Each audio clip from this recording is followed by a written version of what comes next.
Howdy everyone, it's Haz here and I hope you're enjoying Dragon Quest Monsters. There's been some excellent news this week that the Dark Prince is doing exceptionally well with sales, to the point that Japan is out of physical copies and Dragon Quest Monsters is their best performing release this year. And from looking at all the new people around here too and a lot of Pokemon channels picking up this game, I think it's fair to say the Dark Prince might be doing really well on a global scale too, but we'll just have to wait for reports on this matter. It is fantastic news for the whole franchise anyway, and hopefully Square will consider even more support for it moving on. With that said, in this video I'm bringing you all the next advanced synthesis guide for the monster that is breaking all the polls in Japan since the launch and is considered the most powerful magical monster you can have in your team, a fan favorite Crackmaster, Krystalinda from Dragon Quest XI. This guide will also require a previous synthesis guide I've created for a clearer view, so if you'll enjoy this video, make sure to check out the rest of the channel too. So Krystalinda is considered the meta monster currently in Dragon Quest Monsters 3, even more so than the early overkilling machine I've showed you before. She is by far the most popular choice for players as a magical monster in your team, especially if you use crack spells. Now let's take a look at why. When you synthesize Krystalinda, you can see an incredible 5-star rating on their wisdom stat, which is exceptionally good for a magical user obviously, but they also have fairly good stat growth on health and agility, which complements the monster very well. What makes Krystalinda such a great choice though are her traits. She possesses both Crackmeister and Ultra Crafty Cracker traits, which increase her effectiveness with crack spells a ton, while also making them cost only 50% of their original MP. But this trait isn't that rare overall. It is Ultra Crafty Cracker that makes her the best ice mage in the game, as it will also reduce ice resistances of their enemies if they use crack spells on them, which apparently also seems to let you ignore elemental resistances. Very powerful. Based on this, it should be no surprise then why you see so many Krystalindas in online play. She is not only very strong, but her popularity is over the roof now as well, and as such everyone wants her in their teams like it usually happens when something gets very popular.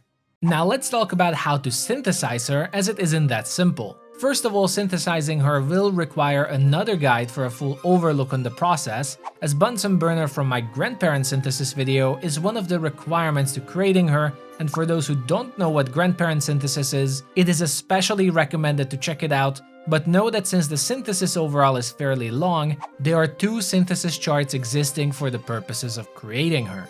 As always, I will have a Twitter link attached in the description and the pinned comment where you can download both the pictures together for yourselves if pausing or this video itself isn't enough. Krystalinda is a fairly late game monster to synthesize. It is entirely possible to create her earlier for the most dedicated players, but since we already have a few basic synthesis guides available and the game has been out for quite a while, I think that would be a waste of time. I personally recommend to progress the story until you can easily create B rank monsters to make this a lot faster, or if you have the Molehole DLC, that will also help a lot since you only have to synthesize down 1 B rank monster and you'll be able to re-scout them to easily follow this chart. Let's start with Bunsen burner then. Like I said, I have a separate picture and guide that fully explains the process of creating it, so I recommend checking out that one first. We won't go into details here. Know that Bunsen burner is a grandparent unique synthesis and requires 4 monsters to be fused together, and is the hardest part in creating Krystalinda, but once you're ready and you do own the Molehole DLC, it will make this a lot faster, so I recommend completing this part of the synthesis first. The other starting point to create Dora in Grey, one of our main monsters required, is an Iron Maiden, which also happens to be the zone boss for the Circle of Indulgence. So if you're super lucky, you can get one from there as a battle reward, but it's extremely rare, so don't count on it. Instead, it is a lot faster to synthesize it down using any other E-rank monster. In case you do not own any E-rank monster yet, a really simple synthesis is scouting a Crocobugle in the Circle of Indulgence and the Restless Armor in the Circle of Fortitude, because mixing them will give you a Cold Dragon for a very simple and early E-rank monster you can use here, though you will have to synthesize it first into either an undead or a material type before you can use it for the Iron Maiden.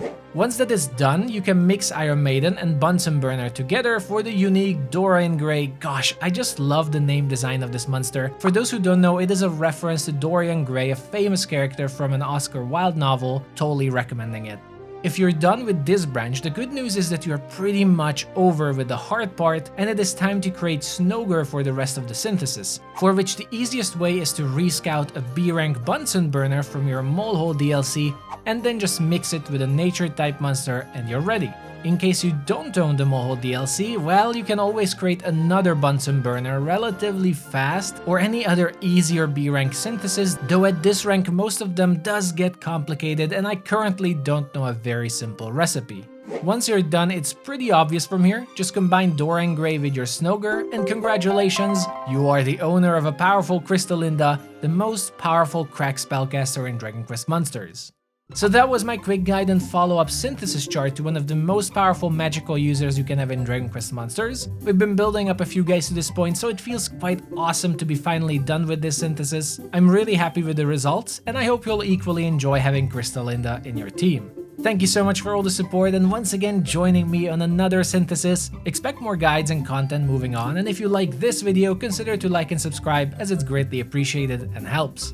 For the question of the day though, what are your favorite monsters so far in the Dark Prince? And is there any specific synthesis you can't wait to see or be done with? Let me know in the comments below. But that is it for today everyone. Take care, and I'll see you all the next time.